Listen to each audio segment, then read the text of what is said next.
Ladies and gentlemen, this is the main event of the evening. Señoras y señores, live! It's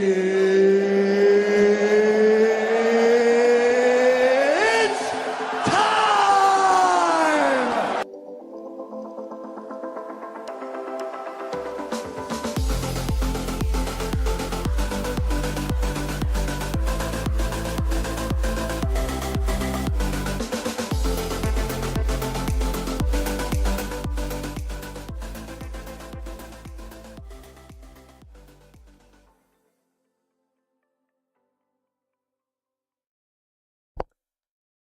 Welcome in, ladies and gentlemen, boys and girls. I hope you're enjoying your evening. My name is Chris. This is Scotty. We are your hosts for the Action Lab, your premier sports and entertainment talk show on the internet, and it ain't close. Welcome into a Wednesday night edition of the Action Lab.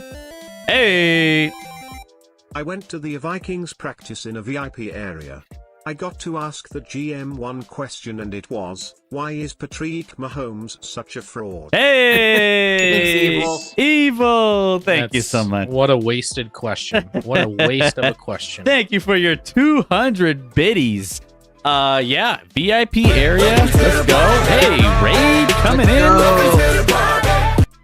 We got a lot popping off here at the top of the show. We get a raid, we get some bits. Thank you, Evil, for all the biddies coming in. 200 bits. Thank you. Patrick Mahomes. Oh, Patrick. Also, for everyone popping in, check out the pinned message, by the way. Yes. Also, thank you for the raid for popping in. Joe Quills. Go give Joe a little bit of love. Go give him a follow if you haven't already. He is always hanging out, sharing his sports content on his channel. So go click his channel and go give him a follow if you haven't already. What's up, Canada? What's up, Bongfoot Raiders? We got some preseason. He said pick 6. So I'm assuming the Raiders are playing football at this point. Playing kind of football. I mean, preseason's worse than it's ever been. So most teams don't play anybody, which I disagree with, but it's fine. Yeah, it's fine. I mean, I'm looking at some of the box scores here. Yeah, I'm not seeing really anybody. We got Eagles in action with the Bengals, Seahawks, and Raiders Ravens and Colts. All People are already panicking in Cincinnati because the Eagles backups just walked on the Bengals starting defense. It's going to be the worst in football. It's going to be the worst in football. I mean, it was the worst in football maybe last year, and they're worse this year. So, by the way, the pinned message that Rec was referring to, new subathon, hot tub, hot takes. We haven't decided on a number, but maybe if we get enough, I don't know what the number looks like, Scotty, but if we get a number, we'll do our hot takes stream in a hot tub. Is that something you guys would be interested in seeing? Probably not. Probably they wanted a hot tub stream before, so they probably love to see another hot tub stream. You know, Chris, we should, if it goes well, we should probably copyright that. Like that should be like we should get rights to no one else can use hot tub hot takes like we do. Hell yeah. Or should we do like hot tub takes? Just or do we need to have the hot takes? Hot tub takes. I was gonna say like a tub of hot takes. A tub of hot takes, but like that sounds weird. Welcome to the hot take tub. Maybe we need to put that as the next poll. Hot tub takes. Hot tub. I still like takes. hot tub. I still like hot tub hot takes. It almost sounds like I came up with it. Maybe, but you know, it's not a big deal. So yeah, it almost sounds like hot tub hot cakes, like the pancakes, like pancakes at McDonald's. Yeah, kind of what it sounds like. Yeah. We could be eating pancakes while in the hot tub, giving her hot takes. hot tub, hot cakes, hot takes. It's almost like Let's keep it spicy. Yeah, exactly. Spicy. It's almost kind of like what we'll do is we'll recreate what Presley does, right? He has that dude who's eating ice cream or dressed up weird in the back. We'll have Rec in the back. Rec would be perfect. For that. And then you and I would, interview someone, or we would just talk, and then Rec in the background. Just, like, eating pancakes in the background. Or you don't know who? Do you know who we're referring to? He was with Barstool. He left Barstool recently. Caleb Presley. Is it Caleb Presley? Caleb Presley. Yeah, it is Caleb Presley.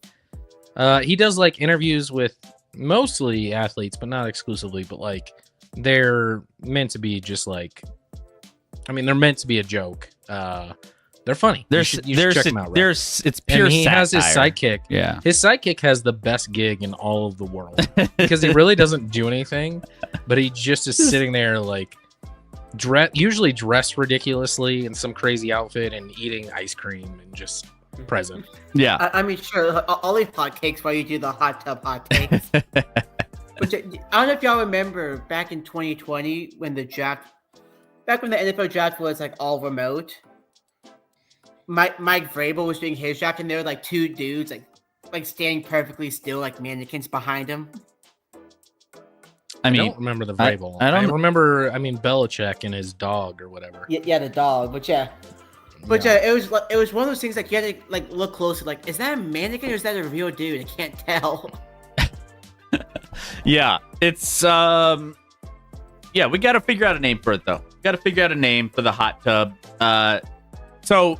Maybe that's start subbing. Start subbing to make it happen. Chris, we also don't have hot tubs. We also need to find a hot tub. So, do a hot tub Scotty, from the YMCA. Do you know anyone with a hot tub? I have a jacuzzi. Doesn't our brother-in-law have a portable jacuzzi? Didn't he buy one? I think that's like an ice bath thing, but bath. I think that's an ice bath. But maybe you can make it hot too. Hot. Hot tub in the laundry room. Bathtub, or we could sub machine. We could put Rec in a ice bath for his ice cold takes. Oh Jesus! There it is. By the way, I want to say congratulations to our moderator Rec. Congratulations. In case you aren't part of our Discord, throw the Discord in there, Rec. All right. Go check out our Discord if you missed it. Our lowly moderator Rec. Lowly.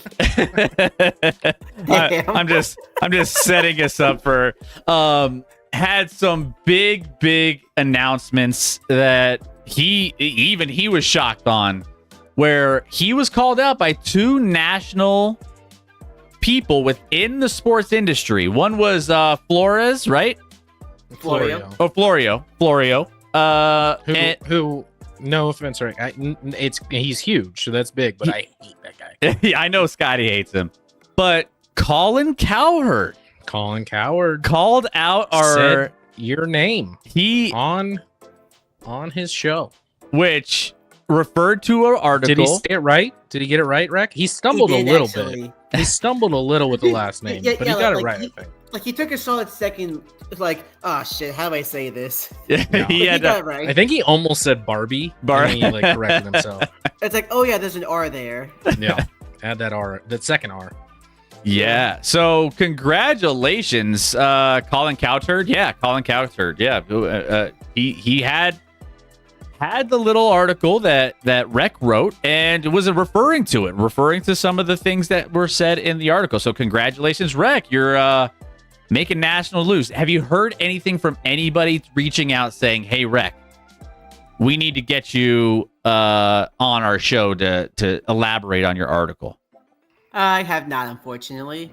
Hopefully it comes through eventually. Pat McAfee's probably next. Yeah, hell yeah. Just keep progressing. Nah, I mean, Colin Cowherd is about as big as it can get. Yeah. Stephen A. Smith and Pat McAfee, those are like the Dan Patrick, those guys. Yeah. So good stuff, Rec. Good stuff. Representing ActionLab. Did they? You know what you need to do? You need to start plugging ActionLab, official ActionLab Sports,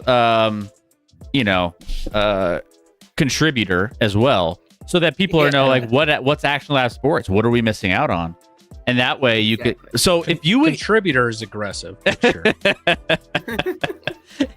Rec, how about this? If you go on a national show, we'll give you one. You have to say a certain thing. You know how Jimmy Fallon does like we did for you on the college basketball. Yeah, thing. exactly. Where I had to fit. And yes, I will shout y'all out. Yeah, that's what I'm talking about, Rec. So we got to get you on a national show, and you can talk us up a little bit. But it'll probably be radio, obviously. But then Rec will be on Monday Night Raw getting power bombed by somebody through a table. There we go. Put him through a table. I'll choke I'm not a slam Bills Rec. fan. I'll choke slam Rec. But if you're even strong enough to hold up my fat ass. But really, Rec, that is super cool. You gotta help me out. That's what wrestling is. Super, super cool. All jokes aside, really, really awesome. Thanks. So, guys, some spam W's in the chat for Rec. So, that being said, got some people in the chat throwing out some things that we were going to talk about at the top of the show. We got Canada Relief. Obviously, Canada represented in Colorado with the Blue Jays. He said, "How about them Blue Jays?" Did they win? Let's just say they won in they made convincing history. fashion. The Blue Jays had most hits in a 3-game series in 125 years. They had 63 hits. But when you think about how long Earth has been here, that's not that long a time. It's not that long. It's actually a short period of time. It's a blink of the eye. So no big deal. But the Blue Jays complete the sweep. I was at one of the games. I was playing the dollar game where you pass back and forth. Let's just say that must have been busy. It was very busy. Let's just put it that or way. At least when the Blue Jays were up. Yes. Yeah. Did you make money? I brought $30. We had 8 of us playing. I brought $30. I finished the game with 2, but I was I could not. So I had third in the order. Number 1 in the order hit a home run. Number 2 in the order hit a home run. Number 4 in the order hit 2 home runs. I was number 3. Didn't get a single. You're playing it wrong, Chris. You're playing it wrong. You're playing it wrong. You don't have a specific person in the order. It just goes in order of... Well, just the way that we were the order how it was originally set. So if I had the 1 slot, and I was first, whatever. The way it cycled through, those 3 spots took home all the money. I think the other people were broke. There was one person that had no money. There's another person that had 5. Another person that I had 2. It was definitely one-sided. Let's just put it that way. I thought my wife went to the game yesterday, the day game yesterday. That was 20-1. And I was like, ooh, that's rough. She was like, no, I didn't go to the game. I had a meeting with the Rockies, which makes more sense. Because she contracts with the Rockies. So she has their business in some capacity. So that makes more sense. She didn't have to witness the game at least. So it was 20-1, putting a 45-run over 3-game span. 45 runs, 3 games. Let's just say it wasn't the best. Wasn't the best. There's a saying in baseball: never trust the Rockies pitching. I witnessed history live. You're right, Canada. It was like last year's Super Bowl score, right, Scotty? Ooh. No. Okay. Have your team get to a Super Bowl and then talk. Last year's Super Bowl. Similar, but sorry, we had the best 3-year stretch in the history of the NFL. That I'm not going to apologize for it. How is that a lie? Name someone else that won 2 straight Super Bowls and then made the Super Bowl the 3rd year, Rec. Name another team that's done that. You have the New England Patriots. Never done that. They've won 2 Super Bowls in a 3-year span and lost another one. They did not make the Super Bowl in the other one. They did. No, not in the 3rd year at least. Not going for the it was three-peat. win, loss, win. Well, yeah, then that's not. That doesn't. That's 2 like, Super Bowls in a 3-year span where they lost another one. we came closer to a 3-peat than anyone in history because if you lose in the middle, you're not close to a 3-peat because you don't even have a 2-peat. yeah. That's how that works. Just that's how streaks work. They I didn't guess. even win 2 That's how in a row, That's much less 3. yeah. I think that's how streaks work, right? I'm texting Colin So get Coward your right now, facts being like, straight. "This is the guy that you said out loud." Hey, like I said, Colin got my name from Florio. Florio is the fucking worst.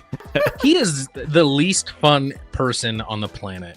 He just puts out information that's like bad about the NFL generally. And I'm like, dude, you work in the NFL industry. Why do you hate it? Why do you hate the NFL so much? But he's like a former lawyer, so he's like, well, legally. I'm like, shut up. Shut up, Florio. We're trying to watch football here. Yeah, Okay. yeah. We're trying to watch. I think Colin's fine. I have no issues with Colin. I mean, sometimes he says dumb things, but when you're on air that many times, you're bound to say dumb you things. also say dumb things a lot. And never once, Rack.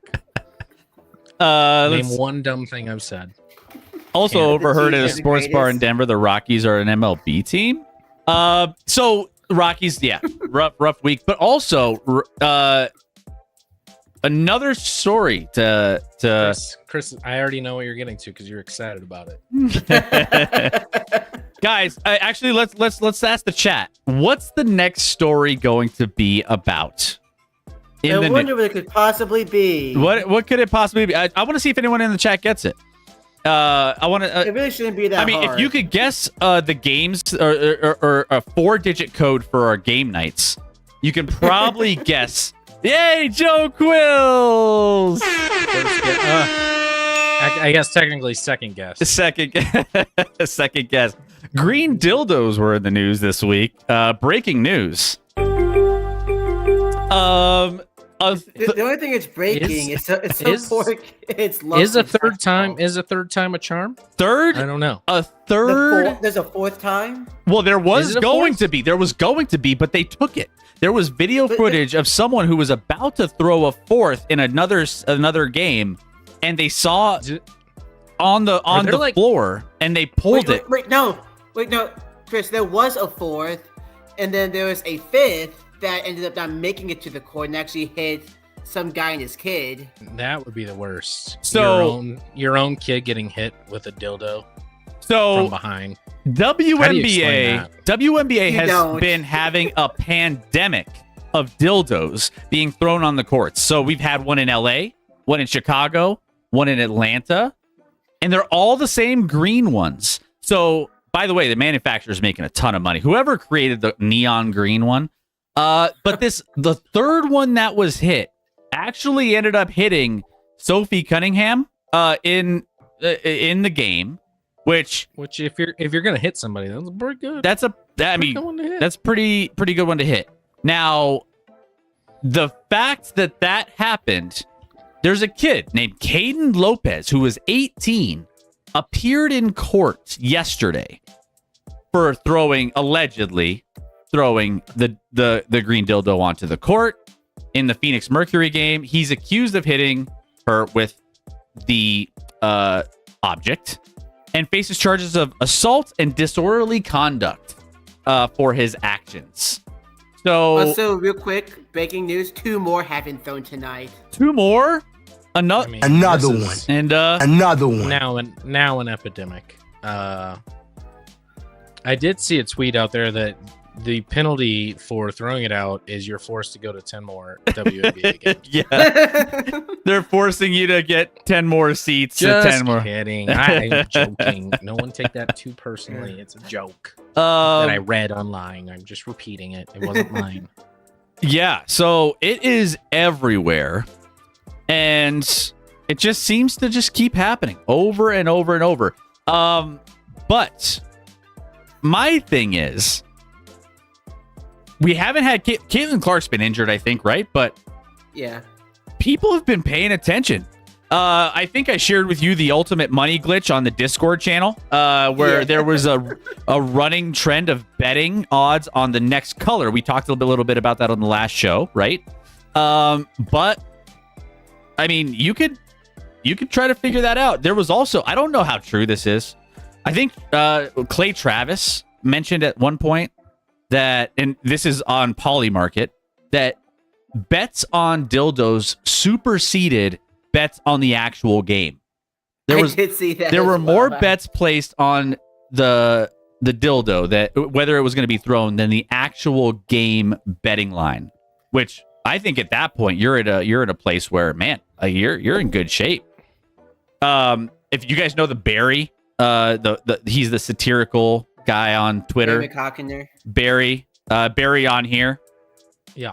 He was like, unironically, the really WNBA. likes saying that name. Yeah, he does. It's kind of, he likes it, man. It's just, Roger. Now, did you see the company that actually took responsibility for all that? for what? For the dildos? Yeah. Why would they take responsibility? This is a USA Today article. It was some crypto coin group that took responsibility for all the dildos getting thrown. So wait, all of these are every single instance? Group? What about the 18? Yep. This 18-year-old kid isn't doing crypto, is he? Maybe, I don't know. Might be. I mean, maybe, I don't know. But they've put in no bag policy. A no bag policy has been implemented for certain NBA games. Now the problem WNBA games.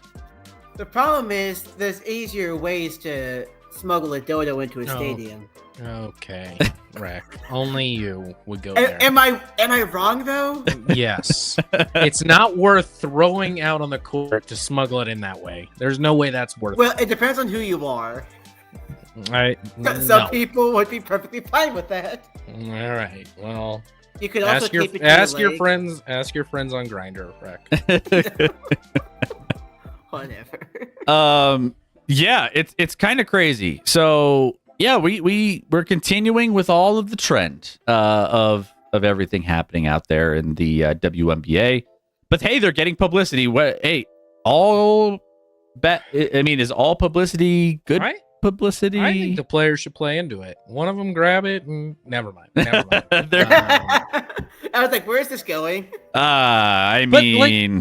Instead of taking it offensively, if you play into it and think it's funny more as a player, it might even be better off. Instead of being like, is it stupid that these people are throwing it on? Of course it is. It's dumb. Yeah. But I don't know. Play into it. Have some fun with it. I mean, can we talk about WNBA security? Do we need to figure that out? I mean, I'm just saying. Jesus, Joe Quills. If we never had security there before, Chris. Hey, bro.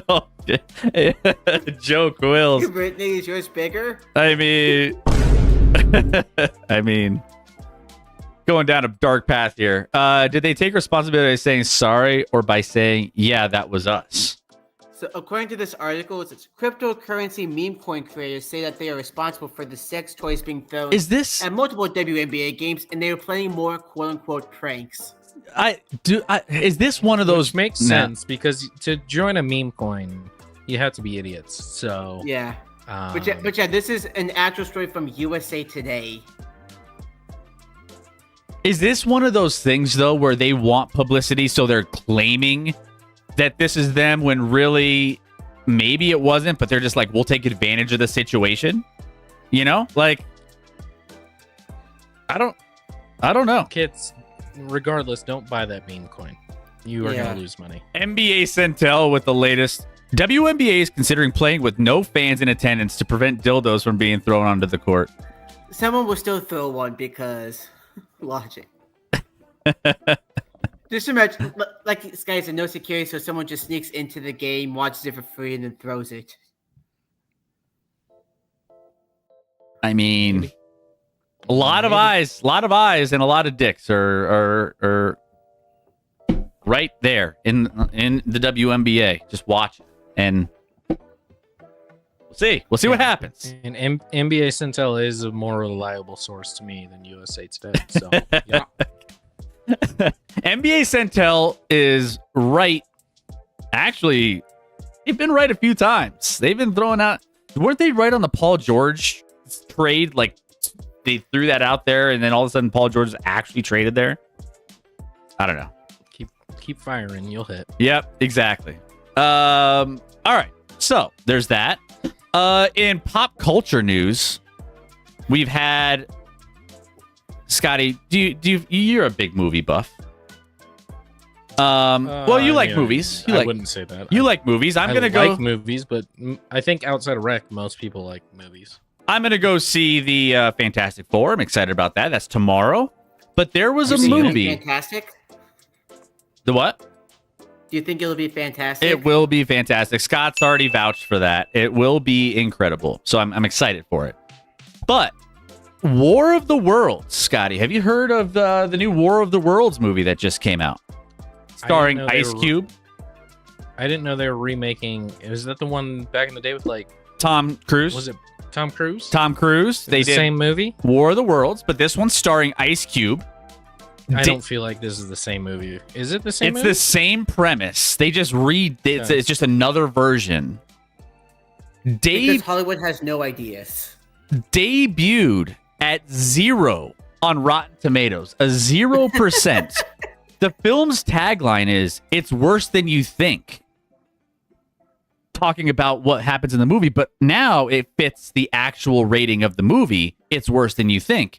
Now, hear me out, Scotty. This might be a hot take, but dipping below 5% on Rotten Tomatoes is basically kind of the same appeal for me as like a 90% on Rotten Tomatoes. Like, that's some shit I feel like I have to see how bad it is. I want to experience how bad it is, right? Like, I think there are people out there that'll certainly feel that way. It's kind of like the Rockies competing for the worst record ever, Chris. yeah. It's similar in line to that. Like, how much of a disaster is this? And that's what like a lot of the internet is. It's like people purposely post bad memes or bad takes or bad whatever because they know they'll get a reaction. They'll get hits on it. Like, if you have a War of the Worlds that I haven't even heard of, that probably has 1/100th of the budget that the original did with Tom Cruise, and your star is Ice Cube, who, no offense to Ice Cube, but he hasn't been relevant for a decade at least. Yeah, that's not. They knew what they were doing. It's an instant cult classic. It goes in with the worst movies ever. Check if I can look up the budget on this. Yeah, what's the budget? Look up the budget because I'm curious. I don't know. I just found this out like this week. However, yeah, it feels like I have to go see this movie. Like just here's the thing. If it was a 13% on Rotten Tomatoes, if it was a 20%, this is my argument for the Rockies. was the fact that if they get above certain amount of wins, no one's going to care about them anymore. People care about the worst of the worst. Now, the fact that this is 0% on Rotten Tomatoes, you got my attention. Let's just put it that way. Roger, Roger. This is the third War of the Worlds film, by the way. There was one in 1953. This one, this year, 65 million. So actually more than I would have thought. Oof. The one in 2005 with Tom Cruise, $132 million budget. So basically double. Okay. However, when I typed in the budget for this new War of the Worlds, AI came up with negative reviews and a lot of baffling production choices, which include excessive product placement. So that's where they were getting some of their money back. They're like, let me throw ridiculous product ads in this movie for no reason at all. So they got some of they it back. sold out to the corporations to get their products in the movie, which, all right. Well, I want to see how bad it is. Is it just like a big NASCAR style? You see just logos everywhere and you're just like, okay, we get it. I don't know. Chris, you'll have the theater to yourself. No, dude. This was a Prime Video release. This is not in theaters. Probably for good reason. But it sounds like, according to AI, I didn't even know that, but this says it's a Prime Video release. So if you have Amazon Prime, sorry, Rack. Do you have to? Is it a rent? Do you have to rent it, or is it like free to watch on Amazon Prime? Oh, I'm gonna guess it's free.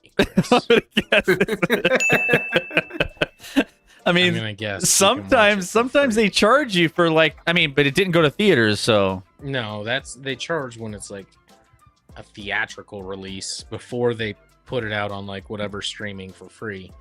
They'll get some more money through whatever Amazon Prime. Let's see. Is War of the Worlds really worse than Ice Cube's classic? Are we there yet? Let's see what that came in at Rotten Tomatoes. But I'm guessing yes, because 0 is the lowest you can go. Are we there yet? Got 11%. So that was 11% on Rotten Tomatoes. Yeah, I'd like to see how much the new Snow White got, because that was the only reason I know that movie exists is because of the thousands of memes I've seen. I mean, Snow White got 39%, which is generous, I think. How did it get 39%? Don't know. Because people just want to believe in Snow White. Yeah, Some people are just like, You do have to pay to watch it. $3.59, it looks like. Oh, no, never mind. I'm looking at Are We There Yet? Still. I mean, I don't know if that's a healthy investment for a movie, but that's fine. I think they're recreating one of Ice Cube's classic movies of all time. Chris, do you remember the movie Anaconda? Ooh, I loved Anaconda back in the day. I think they're doing a remake of that. Is Jennifer Lopez in that one? Jennifer Lopez, and then the dude from the original Mission Impossible. What's his name? John Voight? Is that his name? Yeah. Dude gets eaten by an anaconda. Spoiler alert. This one's supposed to be a comedic reboot. Oh no. With Jack Black and Paul Rudd. Oh no. I don't know about that. That doesn't sound a comedic reboot? A comedic reboot of Don't like that. Anaconda. I don't know if I like that. But I'm not a big Jack Black guy actually, but I mean, who doesn't love Paul Rudd? And most people like Jack Black. I'm just not one of those people. Yeah, it's crazy. Do you remember when the Pistons were on a historic losing streak and the opponents acted like it was a playoff game because they didn't want to be the ones to snap the losing streak? I do remember that. Pistons were historically bad, but that's what they got. That's what I'm telling you. Historically bad gets attention. It gets attention. That's why Rockies, Pistons, War of the Worlds with Ice Cube.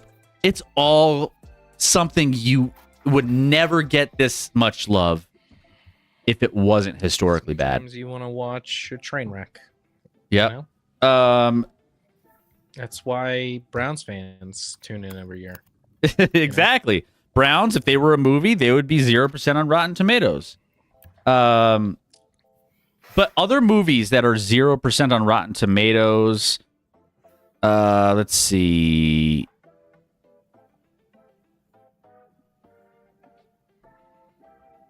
Pulling it up. I believe in you. Let's see. One Missed Call. It's a horror movie from 2008. Didn't watch that. There was a 2002 version of Pinocchio that got a 0. Super Babies, Baby Geniuses 2 in 2004, 0%. By the way, I'm saying these. I don't even recognize these. Let me see if I can find one. These covers. Let's see. Police Academy 4 apparently got a 0. Problem Child in 1990. Wait, Problem Child. Is that what I'm thinking it is? Oh, Problem Child and Problem Child 2 were great. I loved those as a kid. 0%. No, 40. no. You're the audience score of 42%. As a kid, I loved it. It was a kid that was just complete. He just stirred up all sorts of problems. Wait, Chris? Look Who's Talking Now with John Travolta, and that one got a 0 on Rotten Tomatoes, 1993. That checks out. Like, Super Babies, Baby Geniuses 2. Feels like that's a sequel that didn't need to be made. No, there's some bad ones here. Police Academy 4. You mentioned the Nutcracker in 3D. Because, why not? Daddy Day Camp 2007, 1%. Okay. All right, so there's some Daddy Day Camp or Daddy Day Care? Daddy Day Camp. Okay, because there was a Daddy Day Care. I think they tried to stretch it. Eddie Murphy, I think? I never saw it. I think they tried to stretch that one a little bit. Yep. Not great. Let's see. Trainwreck, the Amy Schumer movie. LOL. I think that got anything with Amy Schumer. Was that the one that had LeBron in it too? With LeBron James. Yeah, that's what Black Market just said. With the LeBron James in there. Yeah, terrible.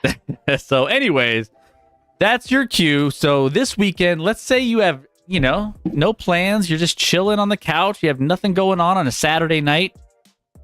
It's depressing, but if you need something to just laugh at or have a good time with, go watch War of the Worlds. It might be worth it. Just to it could always be worse. But anyway, there you go. Let me see if there's any other news. Otherwise, we have a big show tonight. We have the division previews starting up tonight for the NFL. We are having some preseason games that are currently going right now. So we'll be, getting more and more into the NFL season as the weeks go on. We're almost Chris, there. What happened to our countdown? How many days are we? We got to be less than 30. I mean, at this point. Opening day. What? Kickoff. Opening kickoff. Day. This isn't baseball. NFL kickoff 2025 is scheduled It's September 4th. September 4th. So we are today? Just under a month. 7th. Just under a month away for the NFL season. Real games to occur. Ooh, it's almost where here. The Cowboys just annihilate the Eagles. I was about to say, I think Thursday it's still a month away because the Cowboys have no shot against Philly. Yeah, it's gonna be coming up very, very quick. So that means we need to start getting into our NFL division preview. So that's what we're going to be covering tonight. If you're just joining us for the first time, my name is Chris. This is Scott. We're your host for the Action Lab, your premier sports entertainment talk show on the internet. And we will be, your entertainment for the evening. That, by the way, the opening line spread, Philadelphia -6.5. Take Dallas all day. Are you going to take Dallas right now? I'll wait till it gets to 7, but Or you could tease Philly down to just win the game. Yeah, that's a good idea. Listen, Philly's super talented, but I could see them not being focused, especially at the start of the year after coming off their Super Bowl. By the end of the season, I'm sure they'll be right there. But To be fair, when are the Cowboys ever focused? Hey, new coach, Dak's back from an injury. George Pickens probably going to get 2 or 3 tutties in this game. Oh boy, everyone's so excited about Dak Prescott and Brian Schottenheimer. Brian Schottenheimer might be a one and done. We'll see. How much do the Cowboys regret? And maybe we should wait on this, but like not firing McCarthy last year to just hire Dan Quinn. It's gonna come back. It's gonna come back. And we'll see. Let's give Schottenheimer a shot, but I don't think anybody believes it's gonna work out. Let's give him a Schottenheimer. A shot. I see. I pun unintended. Actually. Piglet, thank you for lurking around tonight. Dr. J, which two teams do you think will be playing for the college natty title? I'm gonna be honest. I would just be taking a shot in the dark here. A shot because I have not focused a lot on college football, but I'll say Oregon because of course. And let's go with. I'll never say Ohio State. I know Texas is up there, but like Texas always chokes. Texas Penn and State always chokes. Texas and Georgia, top two. Georgia, maybe Georgia. Oregon, Georgia. Is that Georgia's boring? not the same as it was? Oregon But still, is Oregon's a little more of a long shot at 12-1 to be the national championship winner. That I mean, just makes Texas. sense. Bet on them now. Yeah, Texas does have Arch Manning. You want some middle of the road odds? You got Penn State at 7-1, Alabama 11, Clemson 11-1. Otherwise, you should never take Ohio State, Alabama, or frankly Georgia preseason odds because they're overinflated because of their name. Yep, 6.5-1 on And then Ohio Texas State. Texas never wins. I know they have Arch, but like Arch hasn't been a starting quarterback yet. So Yeah, let's see what happens. Texas could make it to the national championship game and lose. They could choke there. LSU and Notre Dame are after those two. It's a chasm. Did I see that LSU's quarterback got hurt? LSU's. I don't know. I did not see that. Hold on. LSU's sitting at 14-1, Notre Dame 15-1, and then it's a drop off. Oh, apparently it was not. He did get hurt, but apparently it's not a major injury. Yeah, I do like having LSU. LSU 14-1. That's probably a good bet, good value pick. LSU 14. Yeah. Yeah. I can't. Brian Kelly's a bitch. Can't bet on him. I mean, he is, but. Dr. But J. he's also a pretty good coach. Dr. J, the Chargers hype is already beginning. Ooh, well, it might have ended But today. nope. The Chargers hype has died today. Actually, It's Rashawn Slater out for the today. season. The Chargers have done this in training camp before, and I do feel bad. You never want to see injuries, but by far the worst training camp injury thus far in all of football happened today with Rashawn Slater tearing his patellar. It's a patellar. Patellar bone in his knee. Yep. He's done for the year. Done for the year. A really, really good left tackle. That's devastating. That's for the Chargers. Chris has a big smile on his face because he just wants the Broncos to move up the charts. I, as a Chiefs fan, don't need that, but you do. So I get that, Chris. I mean, they were already but that is by far the worst. We had several injuries today, or injury scares. That one was the biggest. I think Gardner Johnson got hurt in camp today for the Texans. He should be okay. I think the Ravens had an injury to a rookie. Yeah. Ravens said one of their players is out for the year. John Harbaugh directly said that. Yeah. Anthony Richardson got hurt because for some reason a dude as big as him has no immune system. We'll be talking about Anthony Richardson a little bit here. No strength at all. Joe Quills, I agree. They did say he didn't tear his ACL with Gardner Johnson. So there's been a recent epidemic well, we'll get into the Texans tonight. Yeah, there's been an epidemic of reporters falsely reporting that people have season-ending injuries. Well, here's the problem that people don't get. When a cart comes on the field for training camp versus a game is very different. So when they report they got carted off at training camp, a lot of times that's just like because the medical facility is kind of far away or like it's uphill or something. Like it's not an injury that we need to be like freaking out at, but they technically were carted off and people want reactions as reporters. So they're like, oh, this player was carted off, where it's a very different situation than an actual game. If you're carted off, where if you're carted off in a game, that's a really bad situation. And camp could be nothing. Yeah, the problem is there's been people like after getting injured, like major people like Schefter and Aaron Wilson are like, oh, this guy tore his ACL, he's out for the year. And then they got to backtrack the next day they're like, actually, nope. I mean, that's Justin a complete lie. Fields, everyone was like, oh my gosh. he Yeah, got Justin carted off. Fields He's was the never- first one. He may never play football again. And then it was like, oh, he hurt his little toe Yeah. or something. He was He at got turf toe. practice the next day. Like, come on, man. Come on. What are we doing? So anyways, but yeah, that's a good segue into, as we're getting into camps, or getting into these preseason games, I should say, we're starting to get a lot more news. We're going to be doing some previews tonight. And so that's where we're going to go right now. So guys, we do this every single year. Every single year we get our staple shows leading up to the NFL season. We have our hot takes. We have our prediction shows as we get in the next week or so, week and a half. We're going to get into our predictions once all of the injuries and all the things settle on the teams getting trimmed down. We're going to get all of those situated here very, very soon. You won't want to miss those. But we always start with the division preview show. And we have 2 divisions that we will be covering tonight. And we will be going through this each and every single show moving forward.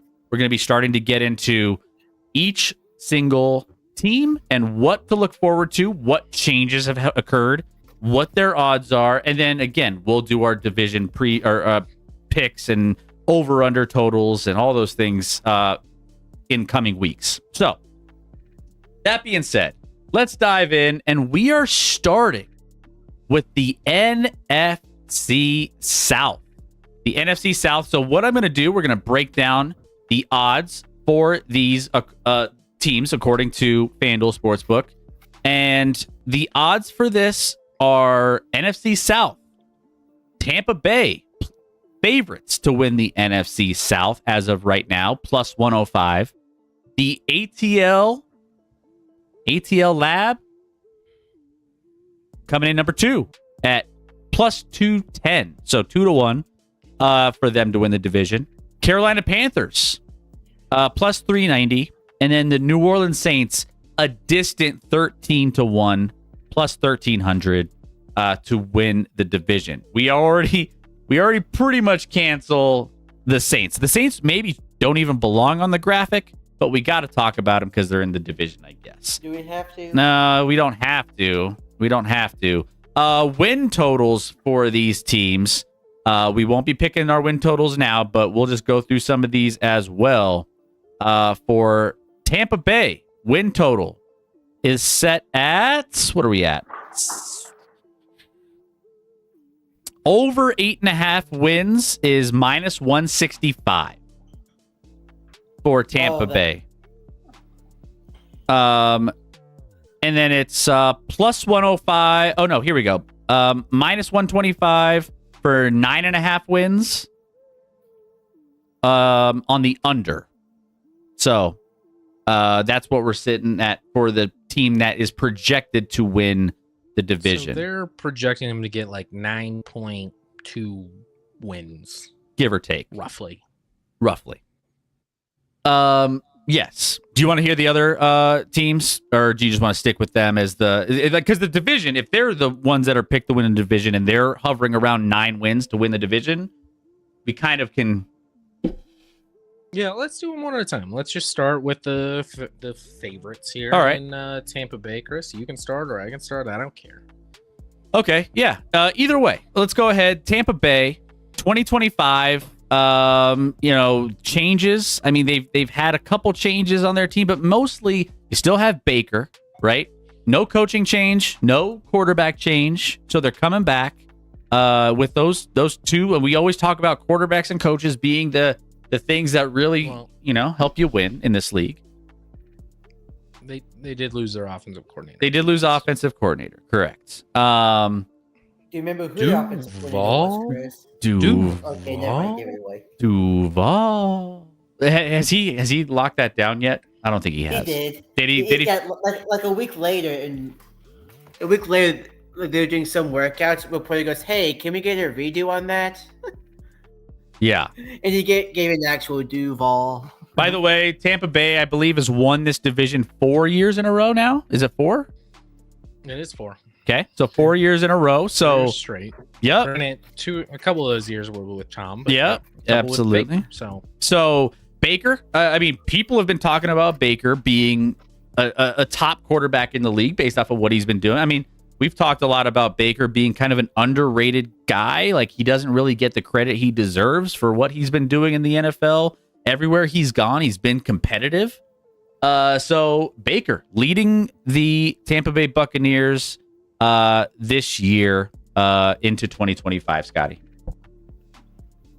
Yeah, I think where you have a leg up if you're Tampa in a division that has no other remotely proven QB play, Tampa does.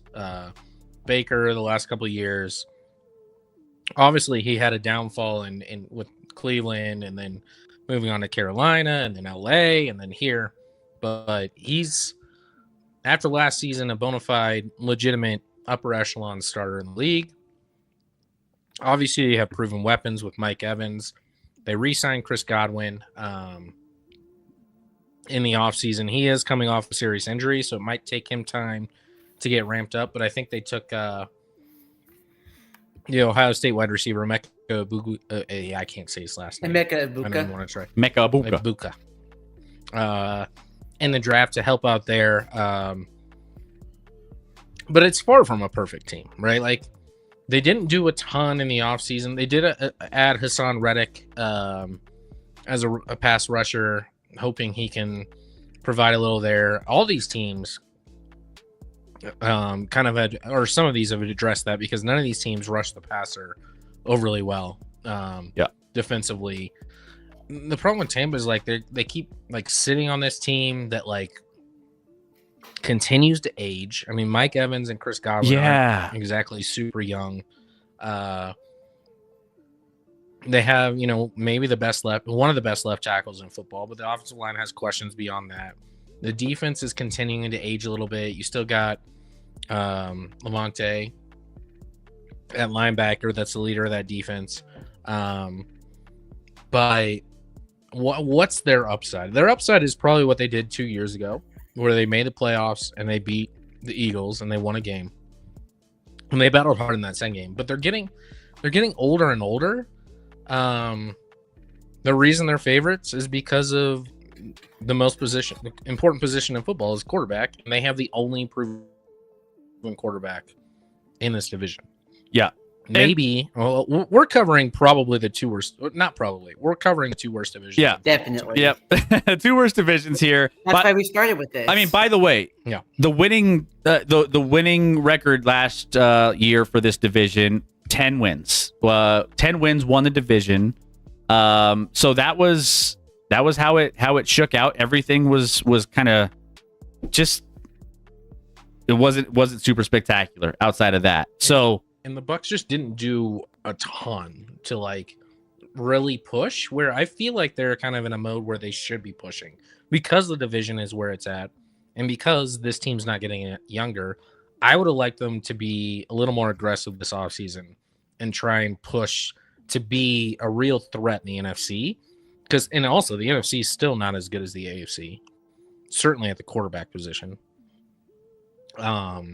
So here's your window is now. If you're Tampa, I would have liked them to do more in the offseason than they did. Yeah, I just think Tampa's still, they haven't taken enough steps up for me to change their ceiling of, they're good enough to win one playoff game and get bounced. I just don't know if I could move them off of that from last year, which this is what I told them last year. Every single time I feel like we talk about this team, they're good enough to win the division and get into the playoffs, and then I just, win a playoff game. That's about it.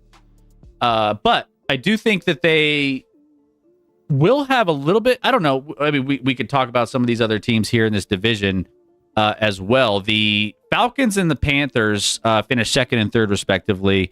Falcons last year finished 8 and 9. And they were close to try to figure out a way to maybe challenge the Bucs, and then just fell short. But the Carolina Panthers are an interesting team too. I don't know where you want to go next, Scotty. But Whoever you want, Chris. Whoever you want. All right, let's talk Atlanta. Let's talk Atlanta here. Talk ATL Lab. ATL Lab, because they were our darlings last year, Scotty, and are they our darlings again this year? Part of that was scheduled last year. They should have just dominated. And I don't know if anyone. Listen, I know Kirk Cousins is a little hit or miss, but we didn't know he was just going to throw to the wrong team constantly over the stretch of like 8 weeks or whatever that was. Yeah. So let's go ahead. Let's talk about the Atlanta Falcons. So the Atlanta Falcons, let's see what their over/under total odds are for the season. So over 8.5 wins is plus 115. Under 8.5 wins is minus 135. So that's kind of where it shakes out according to FanDuel Sportsbook in that regard. Now, they did make a change here. Quarterback, as you mentioned, Kirk Cousins out, Michael Penix in. And then as far as the head coach goes, we're still rocking and rolling with the same coach. But they do have, they tried to add some things, some pieces in. They had a 16th overall, was it Grady Jarrett, I believe they brought in as well. That can't be right. Grady Jarrett has been here for a very long time. Yeah, Grady Jarrett has been a defensive tackle for them for. Or my bad. No, sorry. They did address two. They moved up for a second first round pick and drafted 2 edge rushers, with James Pierce and Jalen Walker. Yep. There it is. So they have some pieces. The question too is they have a certain tight end that we always get hyped on every single year. That number 4 overall pick in the draft, Kyle Pitts. Is Kyle Pitts going to have a breakout year? Is what we've said the last 3 years, and the answer is still no. The answer is still no. True. ATL Lab. That's right. So I see a lot. Like, is it weird to say that I feel the same way about this team as I did last year with Atlanta? Now, Michael Penix does add a layer of excitement with a kid that's coming in, and he's going to be interesting to watch, see how he develops. But I don't know if I see a ceiling high enough to where I think it's going to be a repeat of last year, where they're maybe challenging a little bit for the division, but fall a little short, Scotty. I think it just feels like the same kind of vibe.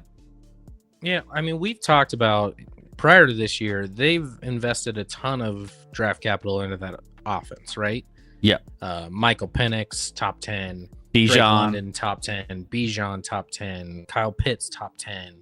Like, trying to put a ton of weapons around that. And we'll see if, Bijan... Obviously, Bijan's been very solid in his first 2 years. Probably more than solid. He's a very, very good running back. One of the top running backs in the league.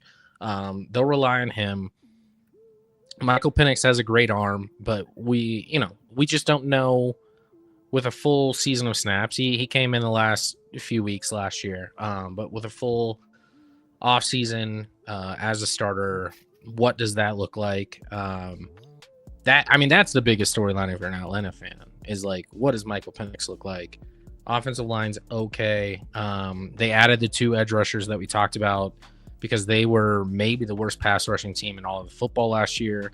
They do have a couple of secondary guys in AJ Terrell and Jesse Bates at corner and safety that are 2 of the top at their position. So they have some, talent on the back end. And this division's there. So, like, I think they absolutely could compete. It's just a big wild card of what can Michael Penix do to contribute to that. Do you believe in Michael Penix? What does that look like? Do you believe he's the guy? He's part of the ATL Lab. Of course he is. I think ironically, last year's QB class could be one of the best we've ever seen if everyone pans out. Obviously, you have Jaden Daniels. People are super high on Bo Nix. You have Michael Penix. Ironically, the one that seems to be struggling the most was Caleb Williams. JJ McCarthy I've heard they're protecting him in camp. And Yeah, I've heard. But this is basically his rookie year. So like, I'm gonna give him a little time to figure it out, especially at camp. But Caleb Williams is the one that seems to be struggling the most and has the biggest question marks for me going into this season, because of very inconsistent play last year and whatnot. But do I believe in Michael Penix? I think he has the ability. I think it's really, really hard to be great in today's NFL if you can't do anything outside the pocket. You can't make plays with your legs at all. And he's not a guy that's ever going to do that. So, like, that's his shortfall for me, as I have concerns about that. But I think the arm is there. The talent is there. I think the arm strength is there, whether he has the touch, whether he's great at progressing through reads. Obviously, at Washington, he had a ton of talent at the wide receiver spot. So he had a lot to work with there, but we'll see. I think he has potential to. I don't know if he's ever going to be an elite quarterback in the league, but he can be a solid starter in the league. Yeah, I mean, there's a lot of talent around him. Whether or not that talent develops into what we expect it to, again, they have a lot of young, high picks on that roster. So, like, at some point, you gotta prove it. And so, with those, he needs to actually start, getting the most out of them. So we'll see if they end up doing that this year. But Atlanta, it's going to be more exciting. I think all these teams, like you said, with that quarterback draft, it could be one of the best. There's a lot of teams that are excited about their quarterbacks coming out of that draft. And, Should I tell kids that care that they should be a QB? Only if they're good. Yeah. If they're good, yeah. I mean, yeah, I don't see why not. Thank you, Evil, for the 100 bits. I mean, if they care, I guess. But, I mean, you do. Don't break their dreams, but got to be honest, too. Atlanta's got some talent. Obviously, these rookie edge rushers are going to be very important if they can. And usually for edge rushers, it takes some time. So, I mean, listen, this isn't a year where Atlanta's going to compete for anything outside of being maybe dangerous and maybe, competing for the division late in the year. But getting those guys reps, getting them improving, getting Michael Penix reps, that's where your focus has to be if you're Atlanta. Bijan Robinson is a top 3 running back. He's taken steps forward. Bears favored week 1 versus Vikings because JJ is unproven. Okay. All right. Dr. J, I can't wait to hear what Scotty thinks about the Carolina Pink Panthers. Did they change their color scheme to pink? Did they change it to pink now? They should. They should. They might as well. All right. Want to go to the next team? Let's go to Carolina. The Carolina Panthers, who kind of were in a weird spot with Carolina, right? Because last year, it was kind of a weird year for them. Bryce Young benched week 3 was it week 3 or after week 3? And then all of a sudden had an inspired run down the stretch where we were like, maybe he's got it.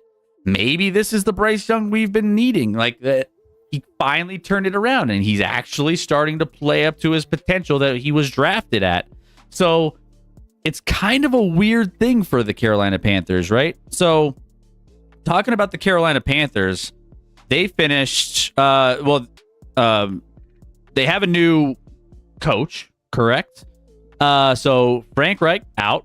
Dave Canales, is that how you said it? Canales? Yep, Canales. Is in for their new head coach. So this team, Carolina, I think is going to be across NFL's groups, circles, people talking about this division.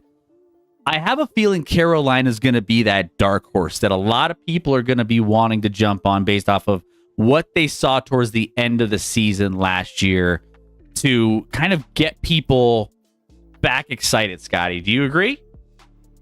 Oh, for sure. I think in this division that's wide open. It's wide open. You could see avenue certainly where Carolina is there. I think there's legitimately 3 teams that could win this division, and I wouldn't be shocked with any of the 3. And their defense last year was the worst in the NFL. But points per game and points per drive. And, I mean, so... They gave up 180 yards per game on the ground. It was crazy. In today's NFL, that's almost impossible. It's crazy. Now, they tried to address that with the additions of, like, Bobby Brown. They added Tershawn Wharton, a defense tackle that played with the Chiefs. It can't get worse, so those guys have to help. And Derek Brown, another interior lineman, was beat up and hurt a lot of last year. So if they can perhaps stop the run in some semblance, then that defense probably improves drastically. You still have J.C. Horn, who's a really good corner on the outside. Added safety Trayvon Morig, right? Yeah. As well. And then also rookie 8th overall, Tet McMillan as well for an option for Guy that doesn't watch film. Who doesn't watch very film. Polarizing figure, but the top wide receiver taken in the draft with McMillan. Giving Bryce Young potentially another option to go along with. I mean, Xavier Legette, outside of being a fun interview, I don't know if he's really. That's my man. My man. Yeah. You still have what's his name, Old Man McGee. Adam Thielen. Adam Thielen. Yeah. There, who actually had a better year than I would have ever expected last year. So they have some options. Trimble at tight end's all right, but he's coming off an injury, so we'll see how he jumps back. But the Panthers are on the up because it's hard to not be. But again, is Bryce Young the guy we saw for the first year and a half of his career, or did he finally put pieces together and start figuring it out? Like I've said it before, but like when the Chiefs played the Panthers last year, I thought Bryce Young played phenomenally well in that game. And kept that game close.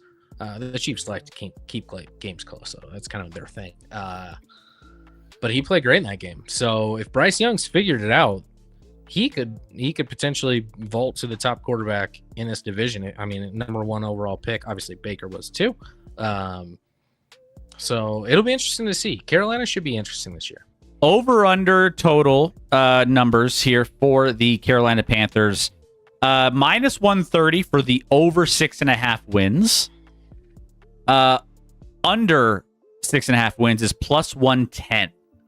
So you're hovering right there around 6-7 wins, give or take, for the Carolina Panthers, who, again, they finished strong. If they can carry that momentum into this season, I think are going to be a very popular darling pick by a lot of people out there in the NFC South.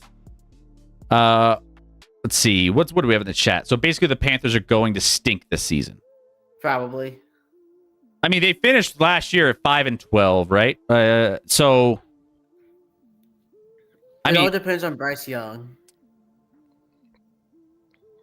Oh, man, it's just like They'll win more than 5 games. They'll win more than 5 games. I think if there was, they'll win more than 5 games. But Bryce Young, he has to keep it going, man. He has to keep it going.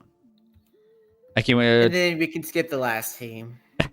Well, the Saints also finished 5-12 last year. The Saints do not have as high of a ceiling as these other teams. As we mentioned, they're a distant 13-1 to win this division, and it's a chasm between them and these other 3 teams. So, yeah, it's gonna be a tricky and kind of not so fun season for them to figure things out. If you're a Saints fan, you have nothing really to look forward to. It's not exactly a team that you're going to be excited to really get up and watch, but they will finish last in this division. They will be in the mix for one of the better picks in the next year's NFL draft. So it's not going to be great. Got Spencer Rattler here in the graphic here, Scotty. We had a head coaching change. Dennis Allen is now turned into Kellen Moore. He's transformed in more Scotty's boy into Kellen Moore. So you have a new coaching change, a new quarterback change, and the turnovers last year. I just remember the Saints turning the ball over in the most creative and crazy ways you could possibly imagine. By the way, Derek Carr no longer there, if you were remembering from what they were dealing with last year. But yeah, it's not going to be a fun season for the New Orleans Saints. Yeah, I mean, this very well could be the worst team in football, and certainly should be the worst offense in football. Like, there is not. You don't have a quarterback. Your battle between Spencer Rattler and your rookie QB Tyler Show, who's played 7 years of college or whatever, he should be ready to go. Might as well put Taysom Hill there. Tyler, show me the money. Is Taysom Hill still there? I think so. Taysom Hill will forever it's also be. Shuck like corn. They might as. Is it Shuck? It's Shuck. I can't. I feel like I don't know. Anyway, I did my homework on from this what guy. I've seen, has been bad in camp. He's been bad in camp. Spencer Rattler is not the answer to any question. You have Alvin Kamara still. I get it, but like he's going in his like 9th or 10th year. That's usually not a good sign for a running back, especially if he has to carry an offense. You have Chris Olave and Rashid Shaheed, but like they're both coming off injuries, injury prone, and you have no quarterback to speak of. This offense should be an abomination to watch. Defensively, you added Chase Young. I'm like, why? What's the point? What's that? What's that? You still have Cameron Jordan, I guess, who has been a elite player, but like he's been around forever. Tyrann Mathieu knew how bad it was and just retired. He got out of there. Obviously, Derek Carr could have been the starting quarterback and ended up retiring. Yep. And there's weird information about how that went down, but regardless, he's out of the picture. This team is a dumpster fire. They should be awful. The over-under total, which I think, so they had 5 wins last year, and I don't think they got any better. The over-under total, over 4.5 wins is minus 130. So they're saying get to 5 wins again. I don't see that.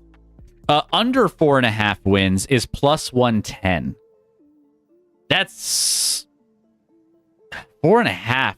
Getting to 5 wins after this offseason that we just experienced if you're a New Orleans Saints fan, seems a little generous. Like this, I feel a little bad for Kellen Moore. I don't know if he's going to be a great head coach, but like this is an awful situation to get into, no and help. I don't think it's a quick turnaround either. Like I don't know. It feels like it's going to be a long time before they're good again. I mean, Derek Carr got them all those wins. They went 5-5 with Derek Carr. They went 0-6 with Spencer Rattler last year. He didn't get a win. It was bad. So you lost the quarterback that got you all your wins to retirement, and in comes Spencer Rattler. So it's going to be rough. I'm going to do a code yellow. Code yellow in the chat. It's gonna bomb from the Saints. Let's see. What else do we have in the chat while we're waiting? We're going to get to the AFC South here just in a minute once Scotty gets back. So don't you go anywhere. Again, we are starting out with probably the 2 divisions that no one wants to. Probably. Yeah, you're right. I should take that out. To the 2 worst divisions in football, and it's not particularly close. So we're getting that out of the way. Shea Gilgeous-Alexander receives key to hometown of Hamilton. Okay, cool. I guess. I mean, So who are you predicting to win the division, Chris? Let's fucking go. Let's go. I guess. What the hell are you watching? No, that was just a sound drop for me for Shea Gilgeous-Alexander reading the hometown. Okay. So you're asking division who I got? Who's your division winner? It's Tampa, I think. Yeah. Tampa. Really, jumping off the ATL lab. Tampa seems to be. I mean, it's gonna be one of those repeat. Like you could take last year's standings and pretty much Copy, copy paste. and paste, with the exception of the Saints getting 5 wins. Maybe give a couple of those wins and flip them to Carolina. One to Atlanta. Flip them to the other 2 teams in the division, and then you pretty much. I mean, we can already predict this division probably. It's like it just fits with what we're used to. Kind of the same story, different day. So I actually like Tampa to come out of the NFC this year. come out of the NFC. So you think they are going to go on a run? I think they're a dark horse. Okay. I think they're a dark horse. I think they have a chance with Baker Mayfield to go to the Super Bowl. I like Baker. I do. If they're better this season, you know what it looks like to me? It's winning 2 playoff games and then getting bounced. That's what it looks like. Yeah, basically. Winning another one. And that's about it. I think the interesting aspect of this division comes with Atlanta and Carolina. I mean, we know what we're getting. Unknowns. We know what we're getting with Tampa, right? We know what that's going to look like. It's going to be around a 9 to 10 win team that's going to have a chance to win a playoff game or 2. It's the other 2 that are going to push them that I'm curious on how those end up turning out, because Atlanta, again, lots of young talent that we've never really experienced anything, crazy from. And then Carolina, which has been a dumpster fire for so long, and now they have a somewhat glimmer of hope of being just a little better. Take a wild guess at what my problem is with Atlanta. The hype on Kyle Pitts? No, I think that's fine. I think that's finally dead. That's finally dead and buried. Is Kyle Pitts Kyle Pitts is never going to be that guy. It really, You're not that guy, pal. Trust me. You're not that guy. But here's the thing. I heard reports out of Atlanta camp saying, "Oh, this is the year. Kyle Pitts is getting a lot of targets in camp." Are you really falling for the hype of 4th year in a row? Nope. Chris. Fool me once, shame on you. Fool me twice, can't fool me again. Yeah. What about shame on you? Shame on you 3 times. For you 3 times. No, I think that was the George Bush. Yeah. The George Bush meme that he's always famous for. Carolina has a better chance to win the NFC South than the Bucks playing in a Super Bowl. Oh, Joe Quills. And the least expecting twist. My problem with Atlanta's coaching, I do not like Raheem Morris in the slightest. You missed Rex's take of he asked me who I have winning this division. I was like, I go with Tampa. He was like, I got Tampa winning taking the NFC. I got them as a dark horse. They're my dark horse pick. Make sure Colin Cowherd's team doesn't catch that clip. That's a hot take. It's a hot take. I don't see it. Yeah. I don't see it at all. I said if they get better, it's winning 2 playoff games as opposed to 1 is where I would see. I don't think there's a shot of them winning 2 playoff games. I think it's more likely. It's definitely more. I think it's more likely that they win 0 playoff games than 1, and that's including not making the playoffs. Should we jump back on the ATL lab? Should we jump back on? Let's go. We're back. Another run. Another one. At the ATL lab. Let's go. Don't sleep on my Panthers. My son hates Bryce Young with a passion. I don't know why. Your son? He asked me tonight as I was going on because he's like, when do I get to come on stream? I'm like, probably pretty soon, buddy. He's probably waiting in the wing. Literally, my 8-year-old son, Chris, he has an entire notebook that he's filled up with rankings of like teams, of quarterbacks, of every wide receiver 1 in the league. He has a ranking from 1 to 32.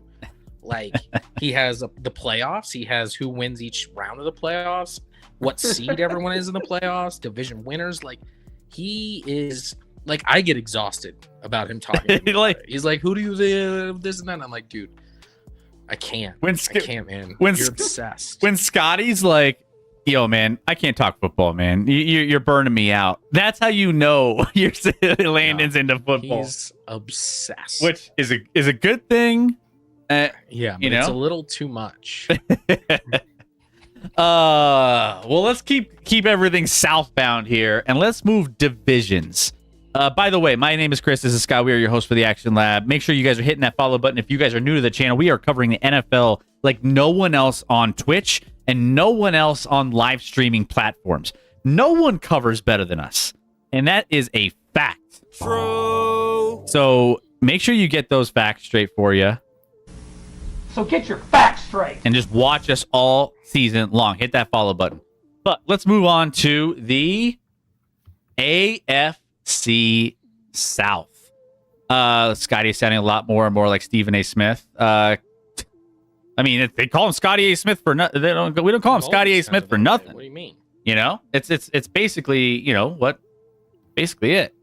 I got in trouble the other night because like our office is right below our bedroom, and that was just when we were playing games. And I got animated enough to wake up my wife, and I got in trouble. Good job. She's like, "I'm not ready for football season." I'm Ooh, like, "I'm just sorry. wait, I'm just wait. sorry." Sunday night Right. football is going to be popping this season. But let's talk some AFC South. We have the Texans, Jags, Colts, and Titans. Now, breaking down this division, according to FanDuel Sportsbook, Houston Texans are the odds-on favorite to win the division at plus 115. Jacksonville, plus 300, so 3-1, along with the Colts at plus 300 at 3-1. And then the Tennessee Titans, 7-1, plus 700 to win the division. Now, this division, one of the worst divisions of football a year ago, you had C.J. Stroud, who took a step back after his terrific rookie season. He hit kind of that sophomore slump that we are all keeping an eye on the quarterbacks that are, you know, performing last year, seeing what they're going to do. C.J. Stroud kind of had a little bit of a step back from his. I mean, again, we all knew it wasn't going to continue to elevate like the crazy rookie season he had. We knew he was going to kind of come back down to earth. But then you also had quarterback Anthony Richardson. He struggled and he was dealing with health stuff. Then you had the Jacksonville Jaguars, which I predicted would lose and finish last in like the division, basically. And then the Tennessee Titans were competing for the number 1 overall draft pick for most of the year. And got it. So this division is coming off it. First of all, Scotty, is this a buy low division? Everybody was just really bad last year. Are there any teams that you're buying low on in this division before we dive into the individual teams? You say really bad, but the Texans did win a playoff game. I mean, so they weren't. I mean, it was the Chargers. Does that really count? Charger. So it was kind of a given. But yeah, there were 4 picks thrown by Justin Herbert in that game, but still, Texans blew them out. So, is it buy low for what, Chris? Buying low for what? Is there a team that you're just like, all right, they were like this division? We already know this division is going to be bad. I already know who's going to win the division, Chris. Okay. Is the it Colts are going to win the division if they make the right choice at quarterback? If they make the right Well, choice. they might not have a choice because Anthony Richardson got hurt today. He had even better because he's not the right choice. He's not it. He's not that guy, pal. If Not that Daniel guy, pal, Jones, trust me. You're everyone, not that guy. Nobody wants to pick the Colts. They look at Anthony Richardson, Daniel Jones, and are like, what a dumpster fire at quarterback. Daniel Jones will play solid enough, and the Colts will win the AFC South this year, Chris. Really? Yeah. Colts will win the South. Daniel Jones taking the down. Colts.